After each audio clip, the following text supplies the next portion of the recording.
جامعہ ناصر کے ذمہ دار قاری شاہد ارمان صاحب، اساتذہ، یہاں موجود ہمارے بڑے جناب تنویر گور صاحب، جناب تحسین علی صاحب، بدرالزمان خان صاحب، حافظ زاہد صاحب، امیر اعظم صاحب، دلشاد پہلوان صاحب، میرے چھوٹے بھائی نونرواچت سبھاسد سلیم اور معزز حضرات، سب سے پہلے میں آپ سب کو یوم جمہوریہ کی مبارکباد دینا چاہتا ہوں، اور اس کے بعد ذکر اس شعر سے جو سے پہلے ایک بچی یہاں سے پڑھ کر گئی ہے، حضرت علامہ اقبال صاحب کا شعر اس بچی نے پڑھا کہ دشت و دشت ہیں دریا بھی نہ چھوڑے ہم نے، دہر ظلمات میں دوڑا دیے گھوڑے ہم نے۔ لیکن یہ صرف ایک شعر نہیں، ہماری تاریخ ہے، اور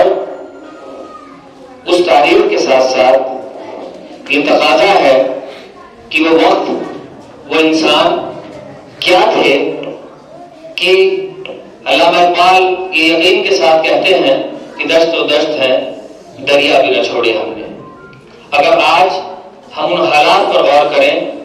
تو یقیناً مایوسی اور شرمندگی کے سوا ہمارے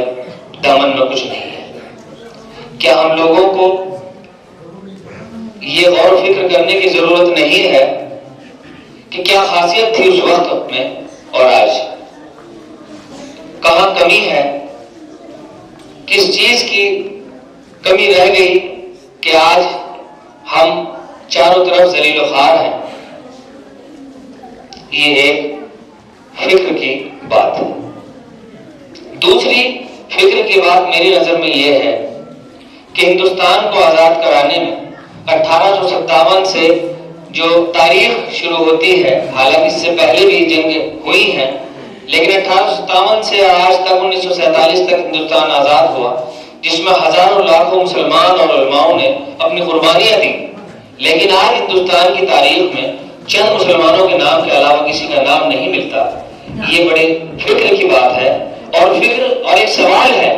کہ جس وقت یہ تاریخ ہندوستان میں لکھی جا رہی تھی، اس وقت بھی ہندوستان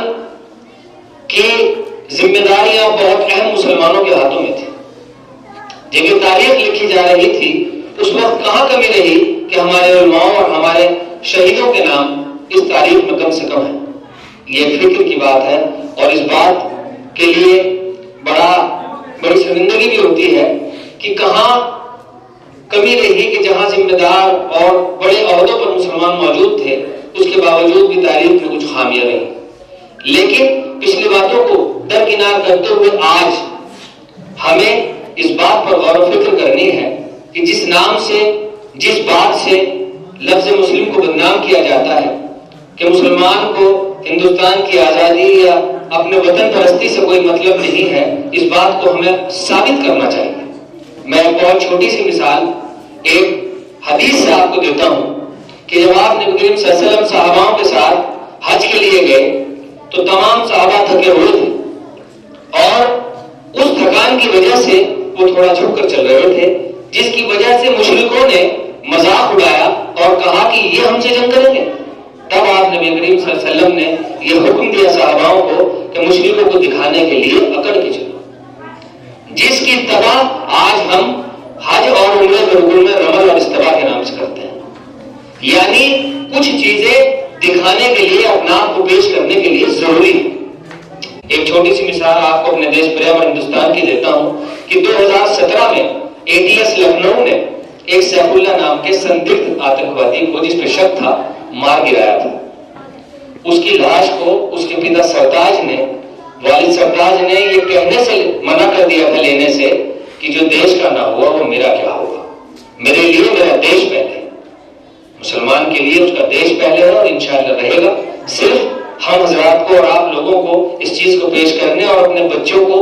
دینی تعلیم کے ساتھ ساتھ دنیاوی تعلیم بھی لازم کرنے کی ضرورت ہے، تاکہ ہم ہر زبان میں سامنے والوں کو جواب دے سکیں۔ معذرت خواہ ہوں کہ آپ لوگوں کے بیچ سے جلدی جانا پڑ رہا ہے، اور باقی میرے لیے دعا کی درخواست ہے۔ السلام علیکم۔ کریں گے اس بات پر کہ ہم جو چیزیں ترغیباً ہمیں بتائی گئی ہیں اس پر انشاءاللہ ہم سب عمل کرنے کی کوشش کریں گے۔ اب میں اپنے پروگرام کو مزید آگے بڑھاتے ہوئے میں دعوت دیتا ہوں عائشہ شاہد اور عائشہ خالد، یہ اپنے ٹیم